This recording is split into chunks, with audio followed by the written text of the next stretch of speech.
লুকিয়ে নিষিদ্ধ মাদক পাচারের ছক বানচাল করল ইটাহার থানার পুলিশ। চাঞ্চল্য ইটাহারের ভেন্টাবাড়ি এলাকায়।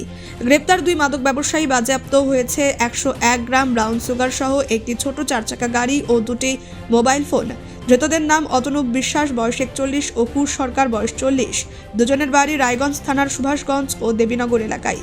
বুধবার ধৃতদের আদালতে পেশ করল পুলিশ। জানা গিয়েছে, গত 21শে ফেব্রুয়ারি দুপুরে গোপন সূত্রে খবরের ভিত্তিতে ইটাহারের ভেন্টাবাড়ি এলাকা থেকে ফের নিষিদ্ধ মাদক সহ রায়গঞ্জের 2 মাদক ব্যবসায়ীকে গ্রেপ্তার করে ইটাহার থানার পুলিশ।